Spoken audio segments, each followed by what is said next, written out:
founded as an organization, was founded over 20 years ago in 1996, dedicated to working for peace, justice, and human rights for all people in Palestine and Israel, and to ending the occupation and oppression of the West Bank, East Jerusalem, and Gaza. JVP fights racism, Islamophobia, and anti-Semitism, and actively opposes all forms of oppression. JVP is composed of Jews and allies, following in the footsteps of Jewish social justice traditions. JVP has a double responsibility as Jews and as American taxpayers to speak out. We're allies in the Palestinian struggle for freedom, and we support suspension of U.S. military aid to Israel until it abides by international law.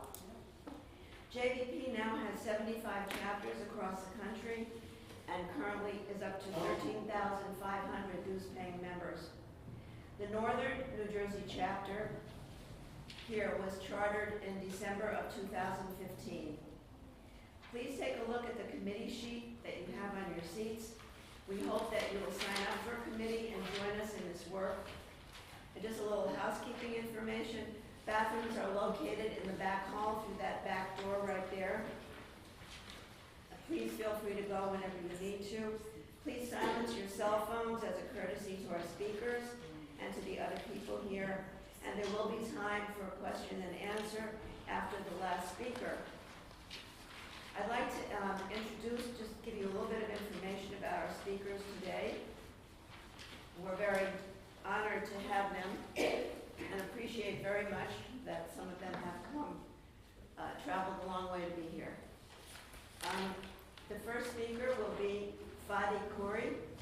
He's an attorney with Adalah, the Legal Center for Arab Minority Rights in Israel. He has been part of key legal challenges against discriminatory legislation, denial of freedom of expression, and repression of Palestinian political representatives. He has a law degree from Haifa University. He clerked at the Israeli Supreme Court, must have been quite an experience, and is now completing his doctorate at Harvard Law School. Adalah defends the right of Palestinian citizens of Israel, as well as those in the occupied territories. Fadi will be speaking today mostly on repression against Palestinian rights activists within Israel. Our second speaker will be Riham Barghouti. She's a New York City teacher, a founding member of the Palestinian Campaign for the Academic and Cultural Boycott of Israel, and a co-founder of Adalah New York, the New York Campaign for the Boycott of Israel. She lived in the occupied Palestinian territory from 1995 to 2005, and she will be focusing mostly on repression within the occupied territories.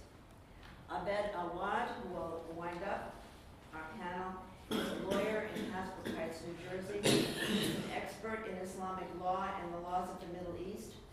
Mr. Awad is active with the Palestinian American Community Center in Clifton, New Jersey, and his op-eds, including one on New Jersey's anti-BDS law, have appeared in the Star Ledger in Newark, and he has published as well in the Oxford Encyclopedia of Islam and Women, the New Jersey Law Journal, CNN.com, National Law Journal, and The Nation, among others. He has more than 200 TV and radio appearances as a political commentator. So we're going to get started now, and our first speaker will be Fadi Khouri. Should I step up? Yeah. It might be easier to project since we don't have a microphone. If it's okay with you with the laptop, and I'll give 5 minutes. Okay. So first of all, I want to thank you for being here, and thanks for having me. So we have up to 15 minutes to talk about repression of Palestinians, civil rights in Israel, which is really not enough, but I'm going to try to give a general picture, and anything that comes up in a Q&A, I'll be happy to go into. So here I'd like to kind of divide the subject into two areas. First, the area of electoral laws and the limitations in that in that field, and the other is political freedom of speech and the exercise of these rights by activists on the ground. Just in short, election laws in Israel are neutrally worded.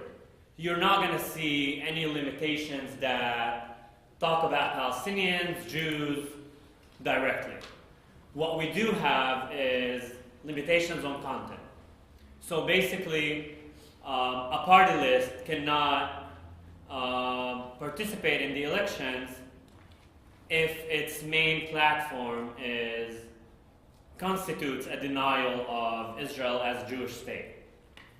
And that is a constitutional norm in Israel. Basically, it was introduced into the basic law of the Knesset in 1985, 20 years after Al-Art Palestinian Party was denied participation in the elections of 64-65 by an approval of the Supreme Court. However, the first time this legislation was used against Palestinian parties was in 2003 against Ahmad Tibi and Azmi Bshara. However, and it has been used every year since, every election since. However, the Supreme Court has over and over again switched back and reversed the decisions that were made by the Elections Committee. There are a lot of reasons why the court would intervene. The court has a liberal image to uphold, but this intervention led to another initiatives by the Knesset, such as a crackdown on Palestinians encased within the internal proceedings of the Knesset. The Ethics Committee, Disciplinary Committee sanctions have been, the fate of a lot of Palestinian MKs, most of whom I would say Haneen Zorbi, for participating in the flotilla, for some political expressions that she publicly shared in recent years. And just last year, the Knesset has legislated, again as a constitutional norm, a law that allows it to expel Knesset members by a vote of 90 members of the Knesset, which practically can only be used against Palestinian Knesset members. You really can only formulate this kind of majority against not the opposition, but the opposition within the opposition in Israel, which is the Palestinian parties. Adala, the organization that I work for, we have petitioned against this law. We are awaiting the decision. I'm not going to get into the complexities of the law. It's a constitutional norm. We're asking the court to basically annul a constitutional norm which has never been done. So it's going to be interesting to see what happens. I'm going to step now into the other part of my talk, political free speech. In this, I also have to acknowledge the fact that laws are still neutral. There is nothing in the law that prohibits Palestinians directly from basically holding a demonstration, expressing their views on social media, and I'm gonna kind of provide a qualification for that. Most of the violations of Palestinians' right in that area happens at the level of police and at the level of the application of laws. I'll start with demonstrations. Basically, the Israeli law that regulates demonstrations is the Police Act. That is a remnant of the British mandate legislation.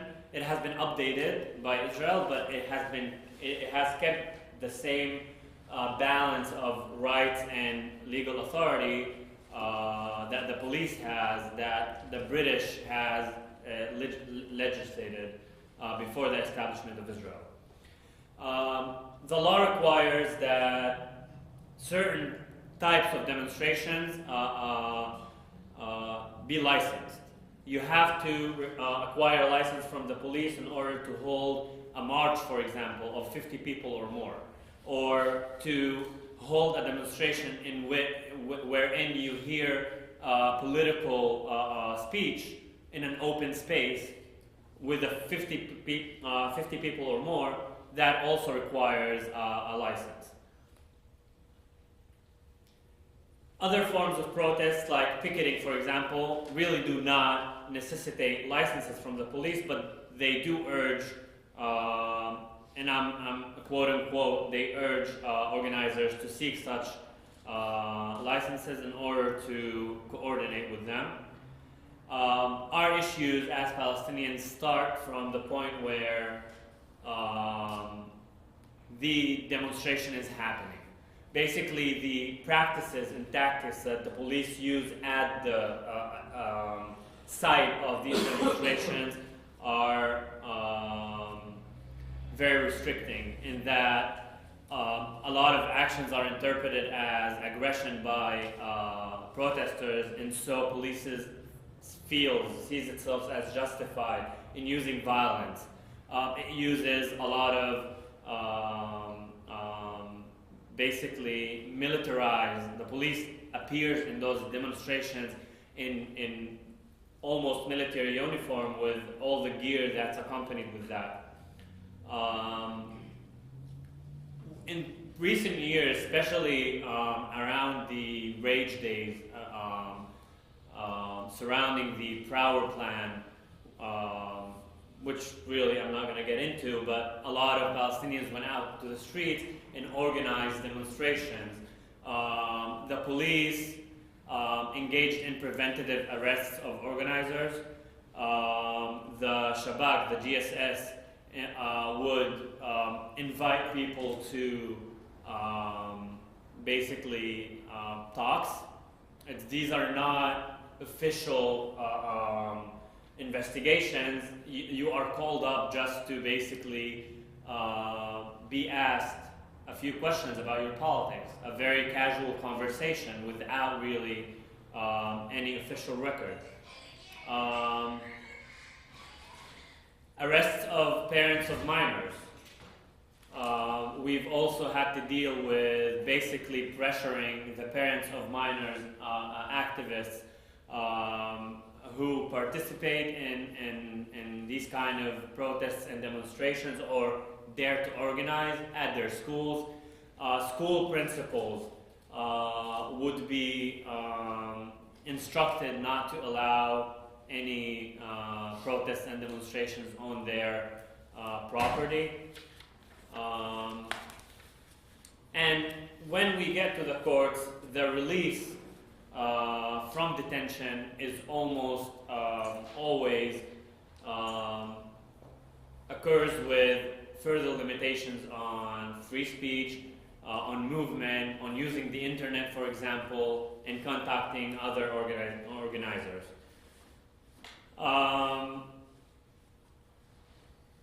But this is like old school stuff.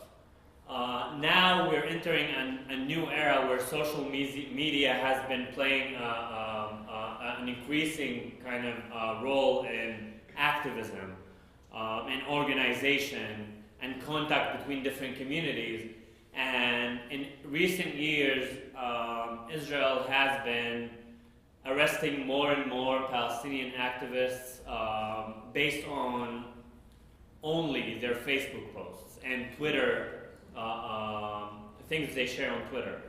I mean, I can bring up some examples of even last summer where a 23-year-old young woman in Palestine, in Shfa'amer, basically was arrested at 1 a.m. in the morning after sharing a post that a page posted, and removed it after an hour. But a few hours later, the police came and arrested her. She spent 5 days in jail until we at Adala were contacted to appeal the decisions of the courts to extend her detention. Until this day, and we're almost 4 months later, no indictment has been submitted against her. And that's not a one-time occurrence. We've seen in the past 5-6 years that a lot of activists are arrested based on Facebook posts, but then after the arrest, nothing really happens, which kind of indicates that there was nothing there from the start. And we're not really sure about what's the content in these proceedings because we are allowed only to see the evidence once an indictment is submitted. And now I'm going to just talk about two sets of laws. Everybody, I'm assuming, is familiar with what the Nakba is, right? Nakba, the Palestinian catastrophe that happened in '48. Basically, in 2011, the Knesset passed legislation that allows the Treasury Minister to defund any public body or publicly funded body if they commemorate the Nakba, or as the law puts it, commemorates the establishment of Israel as a day of mourning.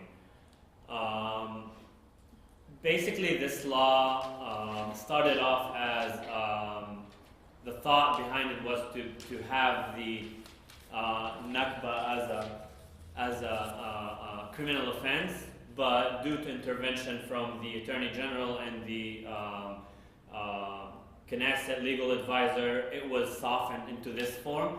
And we petitioned the Supreme Court to nullify this law because it infringes basically on free speech. But the court decided not to decide and invoked a new doctrine in Israeli jurisprudence, basically saying that the case was not ripe as of yet to be decided, ignoring the fact that this law has effects, basically chilling effects on speech, and public bodies are not willing to take the risk, so effectively it does censor speech, even if it's never been applied to anybody specifically. And lastly, I might just take 2 more minutes. I would like to address the whole situation around boycott in Israel and the legal treatment that we've been seeing in recent years. So again, in 2012 as well, in 2011 as well, another law was introduced, basically turning boycott into a tort in Israel. Calling for boycott becomes a tort, which allows companies and individuals who claim to have been injured by such a call to sue the person who called for boycott and get damages. The original law included also an authority, gave the court a power to basically grant a ruling of damages without proof. The Supreme Court, in a petition that challenged the whole law, ended up just annulling this section of the law. But now the Knesset is considering a bill to reintroduce this specific aspect, and we'll see what happens with it. But now we also have a bill that's been that has been introduced a few days ago, I would say, by a few Knesset members from the coalition, from the Likud and Kulanu, basically criminalizing calling for boycott. And imprisonment of 7 years just for the call, and if it occurs with other offenses, it could be up to 10 years and a life sentence. So basically, these strategies, while they are drafted and worded in a very neutral way, they're implemented, and they seek to target Palestinian speech based on content. In Israel, if you're, I'm taking one more minute. If you're Zionist Knesset member and your political agenda is a one-state solution that includes Jewish domination of Palestinians, that would not lead to any sanctions. While the same agenda, but with equality aspect to it, it would be construed as denying the identity of the state as Jewish and lead to the committee, for example, the electoral committee, to prohibit participation in the election. I think this this bottom line is the whole story. And I'm happy to answer questions and provide examples upon when my co-panelists finish. Thank you.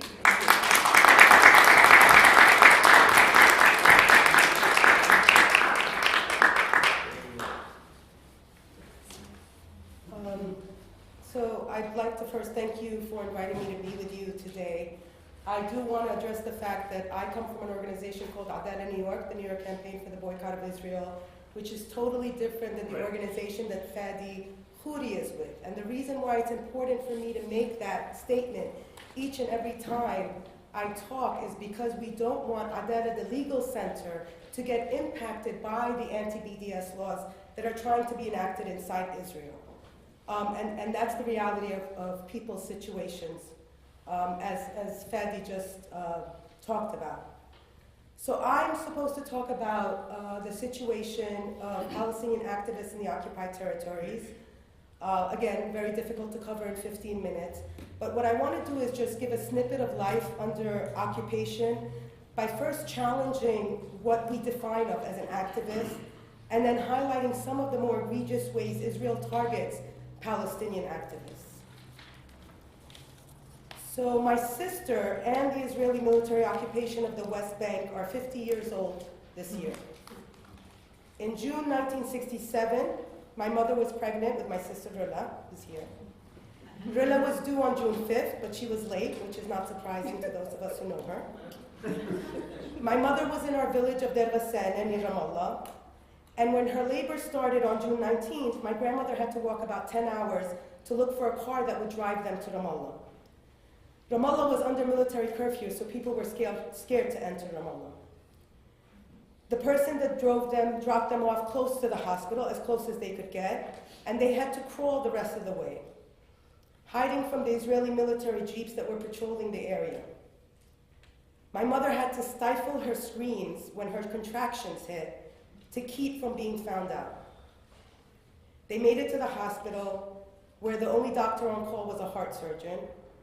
The electricity and the water had been cut off, and my mother gave birth to Rilla sitting in a chair without any epidural or any other type of drug.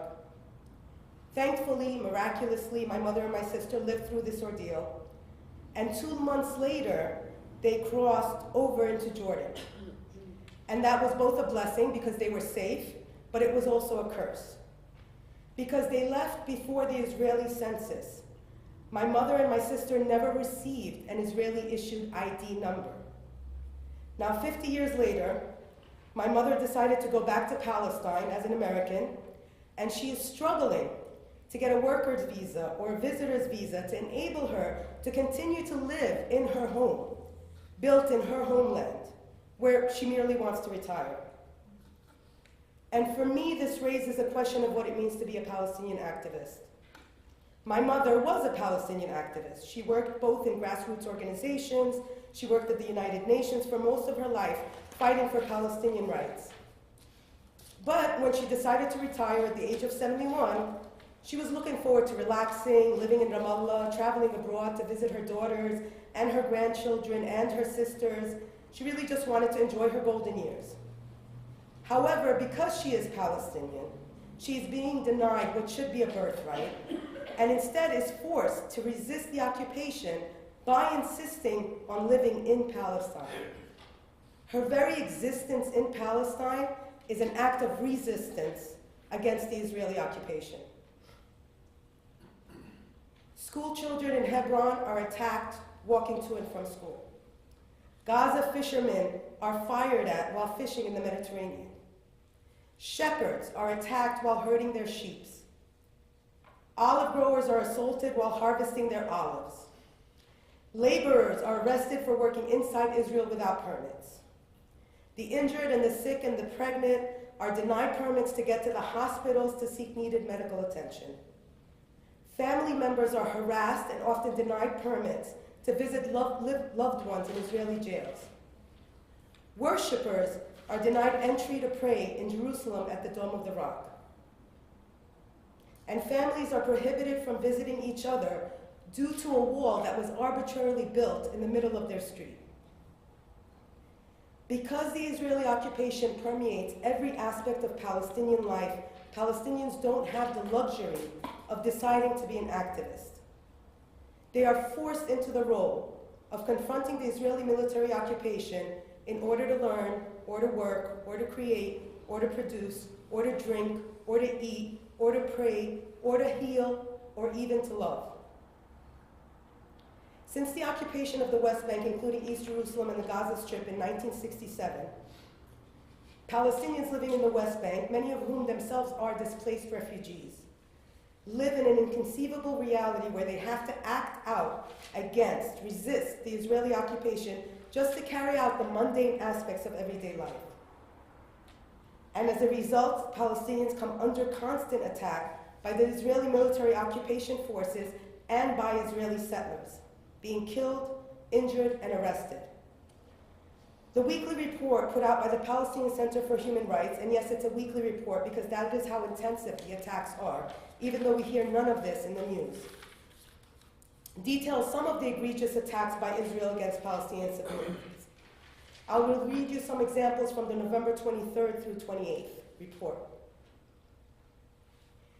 Israeli forces arrested at least 32 Palestinian civilians, including 6 children and 2 women in the West Bank.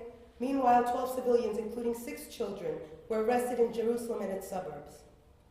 Israeli Navy gunboats chased Palestinians' fishing boats and opened fire at them 3 times, even though they were within the 9 nautical miles allowed to them. On 26 November 2017, 2 Palestinian civilians, including a child, were wounded when Israeli forces opened fire at dozens of students in El Arub refugee camp, north of Hebron, as the latter organized a peaceful protest in commemoration of the killing of the child, Khaled al-Jawabre, near the bypass road. On 25 November 2017, Israeli forces forced Jamal Abu Tair from Tuba, southeast of occupied East Jerusalem, to self-demolish his own house, upon a decision by the Israeli municipality for building without a permit. Abu Tair said that he self-demolished his house after evacuating it to avoid paying the very high demolition expenses for the municipality. As part of a strangulation policy against the residents of Beit Iksa village northwest of occupied Jerusalem, the Israeli forces confiscated 8 vehicles. The Israeli forces have recently prevented the entry of construction material and fuels, particularly cooking gas, into the village except in coordination with the civil administration. Again, this is just a few examples of what occurred between November 23rd and 28th. Now, in the face of such flagrant violations of basic human rights, many Palestinians go beyond just resisting by existing. They organize more structured resistance to the brutal Israeli occupation and colonization. And beyond the scope of the collective punishment which all Palestinians face, these individual activists, including human rights workers, cultural workers, academics, journalists, community organizers, and freedom fighters, are further targeted by the Israeli military occupation. The Israeli government has carried out targeted assassinations and incited violence against human rights defenders, particularly in the case of BDS activists, where government ministers have called for targeted civil eliminations of BDS leaders like Omar Barghouti. And this latest the bill that's being proposed is a direct attack on Omar. It's an attempt to really try to get him when they have not been able to get him up until now. Many activists, journalists, and political figures who challenge Israel's military role are arrested and detained under a system called administrative detention. Administrative detention is incarceration without charge or trial for indefinitely renewable terms. It has no time limit, and the evidence on which it is based is not disclosed. Israel employs this measure extensively and routinely and has used it to hold thousands of Palestinians in jail for lengthy periods of time. Even though Palestinian detainees cannot reasonably mount a defense because the allegations are undisclosed, the military courts uphold the vast majority of administrative detention orders. Thousands of people were under administrative detention during the first and the second Intifada, and as of September 2017, there were 449 administrative detainees. Take the case of Khaled Jarrah, a Palestinian human rights activist who was a member of the Palestinian Legislative Council and board member of Al-Damir Prison Support Association. Khaled was arrested on April 2nd, 2015, held under administrative detention, and then brought up on charges for prisoner advocacy and activism, visiting and honoring a released prisoner, and participating in a book fair. In December 2015, after spending 8 months in jail, Jarrah reached a plea deal with the Israeli authorities, and her charges were reduced to membership in an illegal organization, meaning the PFLP, the Palestinian Front for the Liberation of Palestine. She was released in June 2016. 1 year, 1 month later, she was again arrested and is now being held under administrative detention. Khitam al-Safin, chairwoman of the Union of Palestinian Women's Committee, was arrested the same day as Khaleda and was held under administrative detention for 3 months. My uncle Ahmed Qatamish, a prominent writer and intellectual, spent more than 8 years under administrative detention. Mohammed Abu Sakha, 23-year-old circus performer who teaches at the Palestine Circus School in Birzeit, was held for 2 years under administrative detention. So administrative detention is part of a convoluted legal system that is in effect in the occupied territory, where British mandate laws and Israeli civil and military laws, and even remnants of some Jordanian laws, are used to oppress and prohibit any form of resistance. The Israeli Military Order 101 prohibits Palestinians from gathering for any political purpose, imposing far-reaching restrictions on freedom of expression and freedom to demonstrate. Attacks against Palestinian activists are compounded by the Palestinian Authority laws and the security agreements between Israel and the PA. Take, for example, Isa Ahmed of Youth Against Settlements in Hebron, who, while facing 18 counts in Israeli military court, was detained and charged by the Palestinian army, by the Palestinian forces, for incitement. In August 2017, Amnesty International issued a report on the escalation in the attacks of freedom of expression by the PA, including its introduction of something called the Electronic Crimes Law, which, as Fadi was talking about, specifically targets social media. And it's obvious from Israel's insistence that Facebook disables certain accounts of Palestinian activists, the strength of social media, and how much this threatens Israel. Beyond that, in the occupied West Bank, there are 2 separate legal systems operating in the same territory. The sole factor in determining which laws apply to a person is their nationality and their ethnicity. So Israeli military law, which denies people their fundamental rights, is applied to the entire Palestinian population, while Israeli settlers living in the West Bank are subject to Israeli civilian law and the criminal legal system. And not only are Israeli settlers governed by a different set of laws, they are protected by the Israeli military even when attacking Palestinian civilians. So just a couple of examples. On November 28th, Israeli settlers from Mitzah Yair and Yatir settlements attacked Palestinian farmers and shepherds from Khirbet Hanita, south of Hebron. The settlers attacked them with stones and batons in hands while they were grazing their sheep and plowing their lands.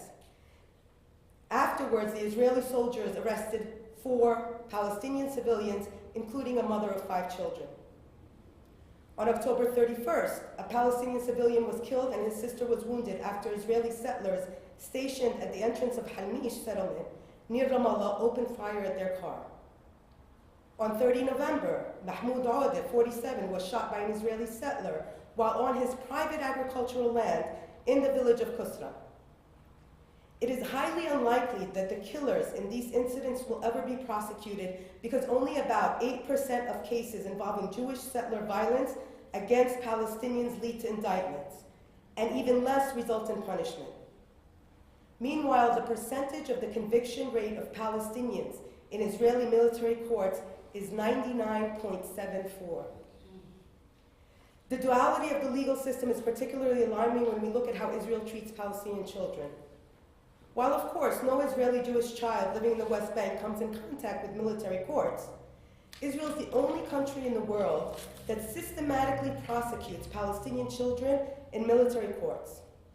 Between 500 and 700 Palestinian children, some as young as 12 years of age, are prosecuted in the military court system each year with an over 90% conviction rate. 3 out of 4 children arrested experience physical violence during arrest or interrogation by Israeli soldiers. Children are often arrested in night raids from their homes, blindfolded and hands tied, denied access to lawyers and their parents during interrogation, coerced into signing confessions, convicted in military courts, imprisoned in detention centers that are often inside Israel, which is in contravention of international law. This makes it difficult, if not impossible, for their parents to get the special permits needed for them to visit their children in prison. In 2016, Israeli authorities increasingly used solitary confinement for children for interrogation purposes, a practice that amounts to torture under international law. All of these violations can only be understood within the context of the Israeli settler colonial project. From the Nakba catastrophe of 1948, when Palestinians were forced to leave their lands and homes, to the Nakba of 1967, when Israel occupied the West Bank and the Gaza Strip, to the present-day violations being enacted against Palestinians in the West Bank and Gaza, in Israel, and as refugees around the world, this Zionist project continues towards its ultimate objective of attaining the most land possible with the least Palestinians. That Israel does this is outrageous. That Israel does this with almost total impunity, supported by the US and Europe, is atrocious. And that is why people must begin to take action. They must begin to hold Israel accountable. If not to stop it, then at the very least to stop their complicity in Israel's crimes. I'll be happy to talk more in the Q&A about what is being done and how people can engage with the different activities that are being carried out in order to confront this colonial apartheid regime and support the Palestinian struggle for self-determination, freedom, justice, and equality.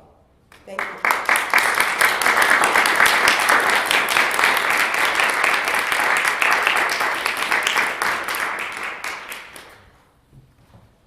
Thank you very much, Bella, and for Jewish Voices of Peace for organizing this morning's or this afternoon's event, and thanks for the very informative presentations from my colleagues.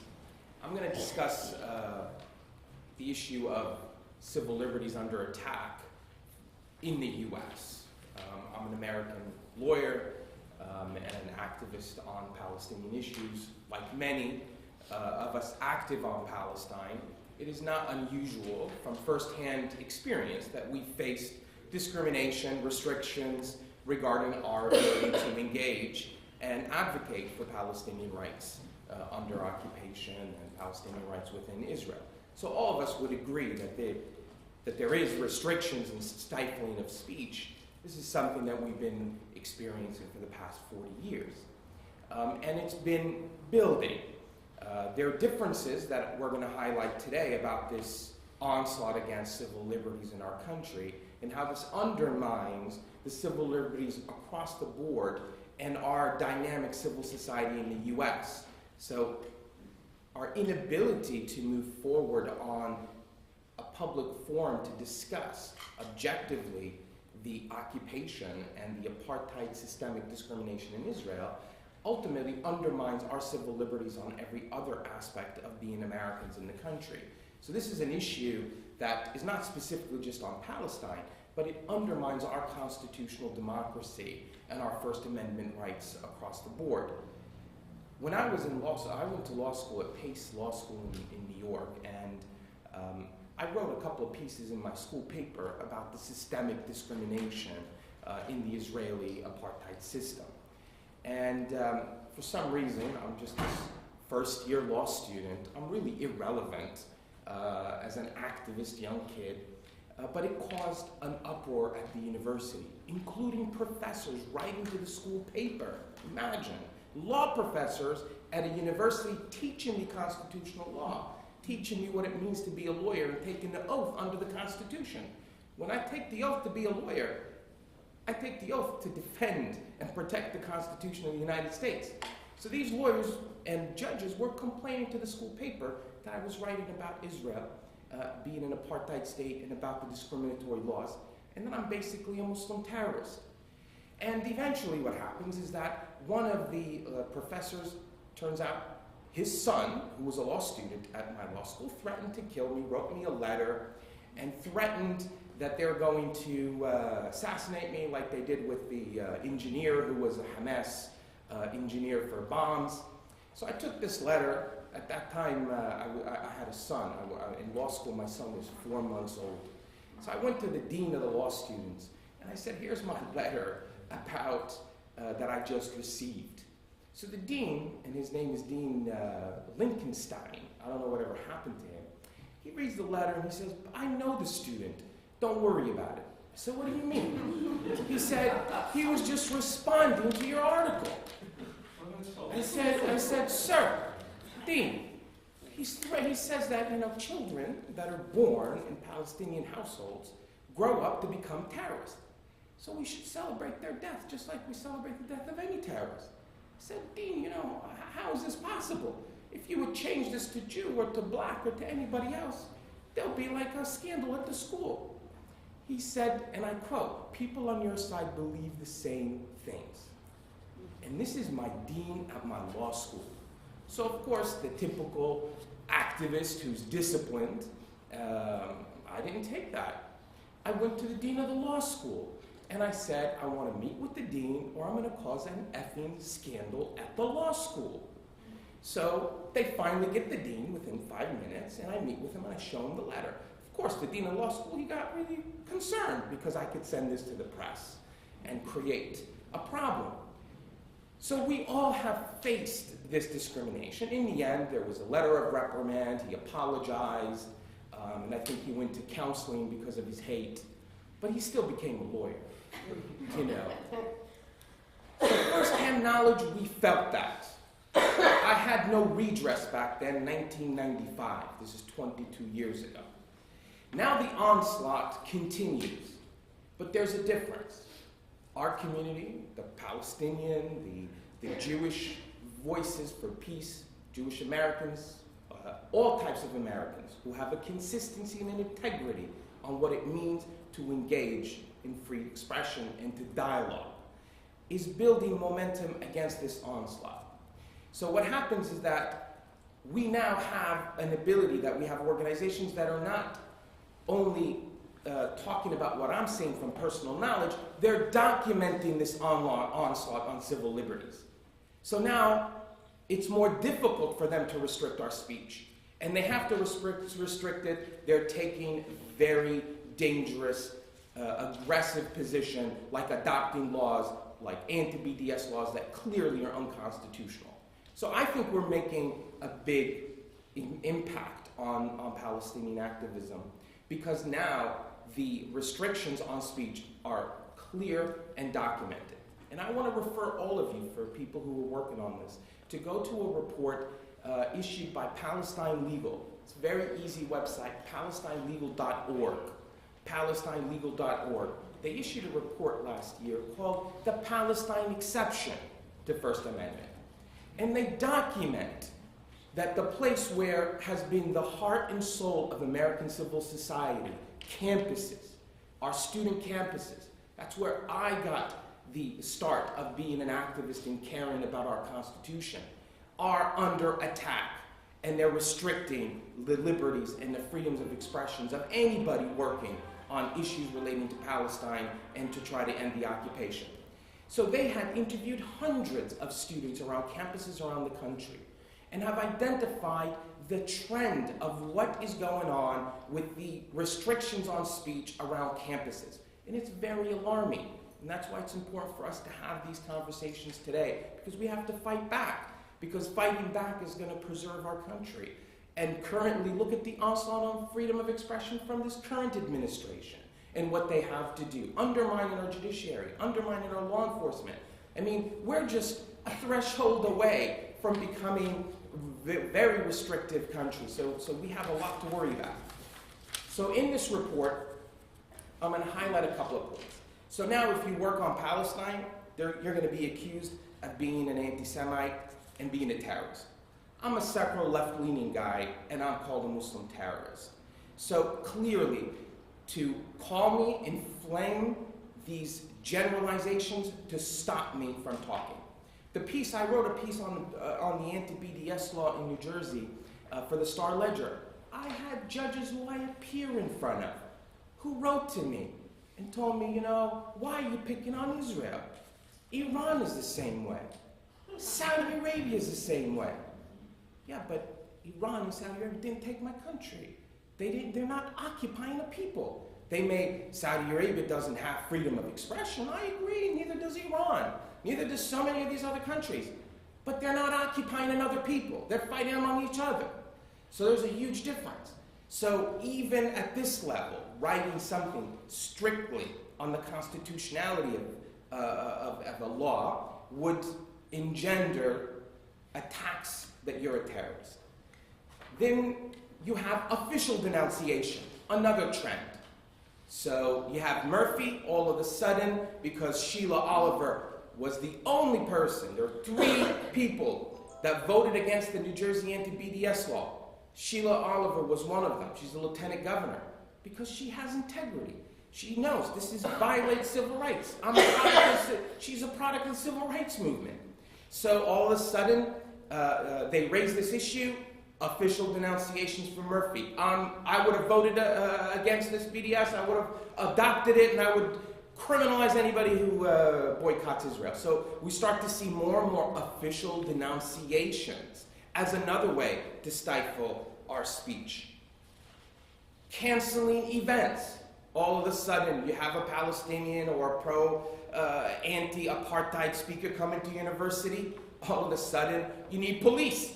You can't have a simple thing like we're having here today without having police, and you need to have additional security, and we have to buy insurance, and we got to change the venue, we have to cancel it, we got to change the date, we're getting threats. Another way to stifle our ability to speak. Administrative sanctions. So universities now taking kids to sanctions. They take them to administrative proceedings. That what they did violated their rules of the university. They didn't get the proper permit to do a demonstration. What they said violates certain conduct or manual of the student university. So more and more, another pattern of how to restrict anything relating to Palestine. Threats of academic freedom. Professors getting fired or not getting tenure. Salata as one example, and he was vindicated at the end through litigation. Another assault, another part of this pattern. So the pattern is just getting stronger and stronger. Lawsuits. You have this organization called Lawfare, an extreme national Zionist organization based out of San Francisco, a group of lawyers. They just look around and they file lawsuits against Palestinian activists, against professors. They did one recently against a professor at San Francisco. I think her name is Abu Rabab. what's her name? Rabab Abdelhadi. Rabab Abdelhadi. She also was vindicated. They filed a motion to dismiss, and that worked. So now you have these lawsuits and legal threats, stifling. If I'm a lawyer, and I do very well, I teach at Rutgers Law School. My son is in Fordham University. If his father wasn't a lawyer, he probably would have crumbled because of the administrative restrictions he had at his university. He wanted to start SJP chapter, and they placed administrative hurdles, another onslaught. So now you go to a university, they create all these obstacles before you can get an approval for a chapter, a club that talks about Palestine. And I know this from firsthand knowledge. Took my son a year to get through the approval process. They wanted him to change the name of the organization. They asked him, why don't you meet with the Jewish clubs and talk about SJP? Did you ask the Jewish club to talk to the Palestinians at the university to approve their club? And all of these additional obstacles, eventually it gets to a vote for the student senate. They win. A year later, to establish SJP chapter in Fordham, guess what? The administration vetoes it. It vetoed it. My son, who is sitting right here, Ahmed, is the lead plaintiff against Fordham University, his alma mater, about them violating his freedom of expression and discriminating against him. Just to establish a club. They're students. They're technically irrelevant. But it still means that there's a threat that people are going to start listening and talking about Palestine. Criminal investigations and prosecutions. And the list goes on how this onslaught is coming against our rights to express our opinion. But we're not going to lose. We're on the right side. We're not asking for anything other than a public platform to open the discussion. We're not asking anybody to say they're pro-Palestine. Let's just talk about the facts. Let's discuss what is going on in Israel, systemic discrimination. Let's look at the consequences of occupation. Let's talk about it. We want to find solutions. We don't want to inflame the conflict. We don't want to make things worse. Our activism is to find solutions. Our activism is to relieve the torment, the suffering of living under occupation for 70 years. This is our right to express our interest to make the world better, to make our country better.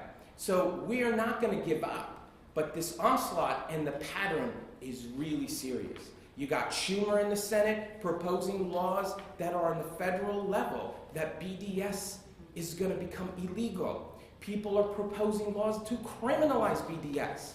So the issue here is that we are effective. This is the good news, is despite this onslaught, it says we're effective. And thank God that we have an independent judicial system and that we can fight it through the judiciary and through our courts. And my son, as a plaintiff in that lawsuit, hopefully, if they prevail, it's going to become a trend that you can't stifle speech on campuses. So that there is a civil restriction on our civil liberties, that there are criminal restrictions on civil liberties, that's beyond doubt. But that we're not going to stand for it, and we're going to continue to fight. So keep in mind, please go to PalestineLegal.org, support them, look at their report, circulate it, because all we want is people to listen. All we want is the opportunity to have your audience mainstream America. Let me tell you what's going on. Americans will not stand for systemic discrimination, institutional racism, and the Jewish history of being the leaders in social justice won't stand for it. Most American Jews don't even know about the horrors of the occupation and the institutional racism. And when they know, they're not going to stand for it. Thank you.